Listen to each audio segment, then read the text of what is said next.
ఈ ఎన్నికల జెడ్పీటీసీ ఎన్నికల్లో పోలీసులను నిజంగా ఏరుకోరి నియమించుకున్నారు.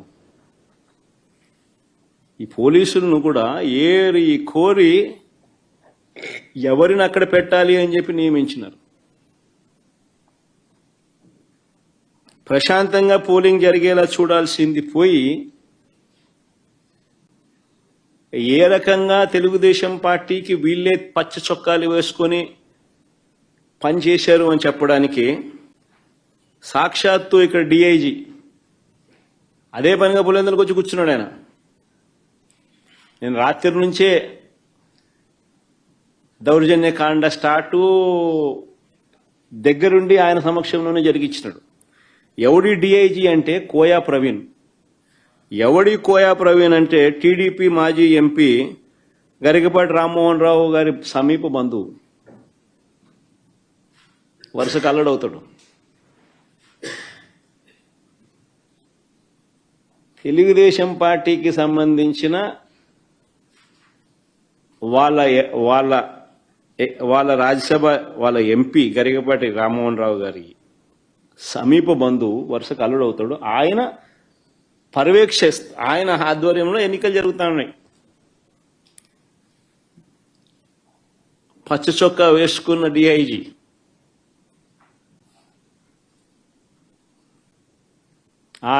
ఆయనకు సంబంధించిన డిఎస్పీలు, ఆయనకు సంబంధించిన సిఐలు హ్యాండ్ పిక్డ్ ప్రతి ఆఫీసర్ అక్కడ ఎవడు ఉండాలా,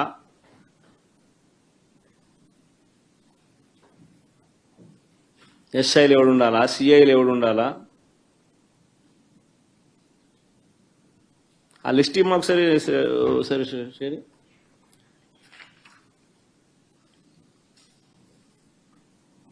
చంద్రబాబు నాయుడు పరిపాలనలో అసలు పోలీసులు ఎవరైనా చంద్రబాబు నాయుడు మాట వినకపోతే పరిస్థితి ఏమిటో తెలుసా? డీజీ స్థాయిలో ఉన్న అధికారులు సైతం జైళ్ల పాలు.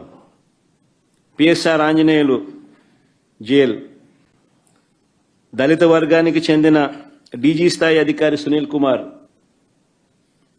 అరెస్టెడ్, మరో additional DG Sanjay arrested, DIG Vishal Gunni arrested, case booked, BC వర్గానికి చెందిన ఐజీ కాంతిలాల్ రాణా కేసెస్,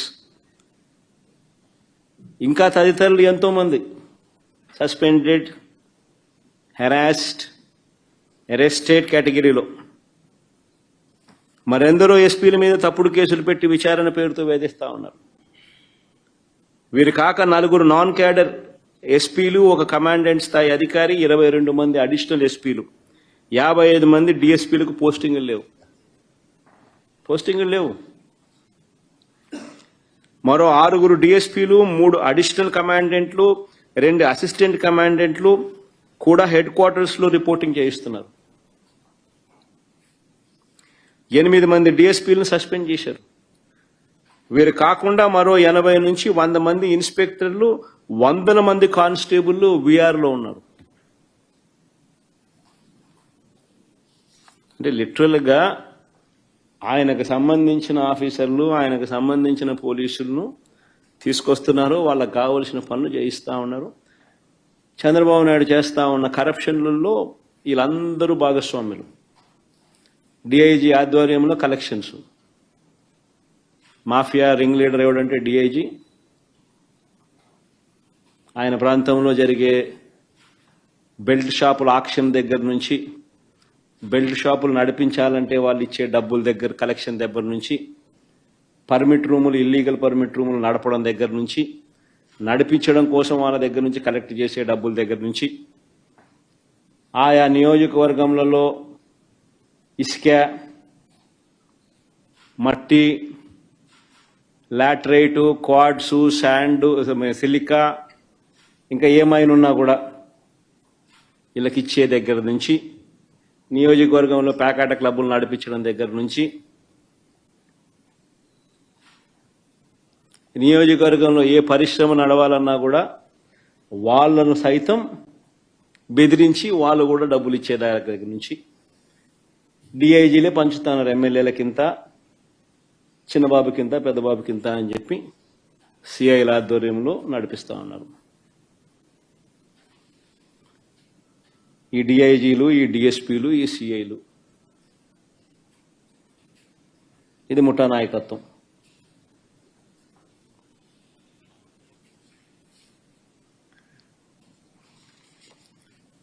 మరి నేను అడుగుతా ఉన్నా, ఇలాంటి సమీప బంధువు తెలుగుదేశం పార్టీకి సంబంధించిన ఈ కోయా ప్రవీణ్ అనే ఈ వ్యక్తి డిఐజీగా తాను దగ్గరుండి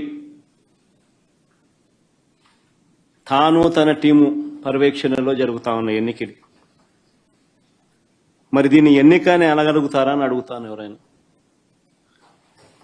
మరి ఎందుకు ఈ ఎన్నికలు జరపడమో అని అడుగుతా ఉన్నా. మరిన్ని వీడియోలు చూడండి,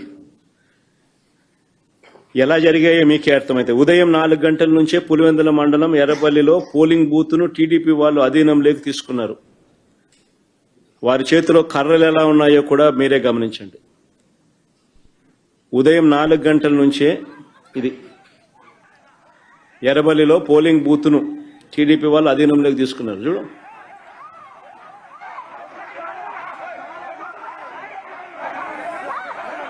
సౌండ్ కూడా పెట్టమన్నారు, అది బాగా ఇంట్రెస్టింగ్ గా ఉంది.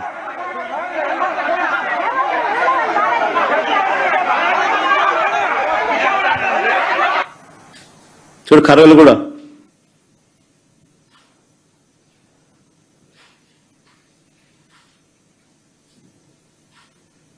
మళ్ళా కర్రలకు పోజులు. మళ్ళా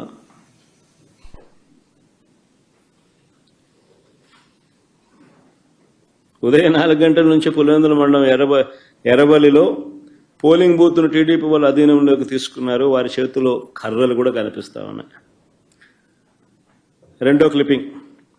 టీడీపీ వాళ్ళు చేసిన అక్రమాలను అడ్డుకోకూడదని ఏకంగా మా ఎంపీ అవినాష్ రెడ్డిని తెల్లవారుజామునే పులివెందులు అరెస్ట్ చేసినారు. అసలు ఆయన పులివెందుల రూరల్లో కూడా లేడు, పులివెందుల టౌన్లో ఉన్నాడు.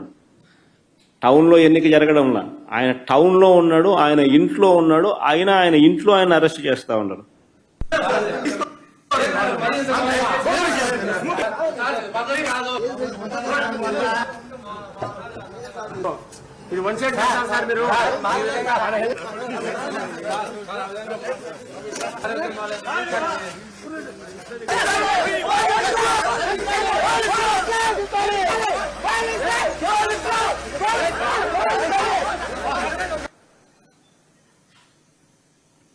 అవినాష్ రెడ్డి రూరల్లో కూడా లేడు, టౌన్లో పులివెందుల టౌన్లో ఉన్నాడు. పులివెందుల టౌన్లో ఎన్నికలు జరగడం, టౌన్లో తన ఇంట్లో ఉన్న తనను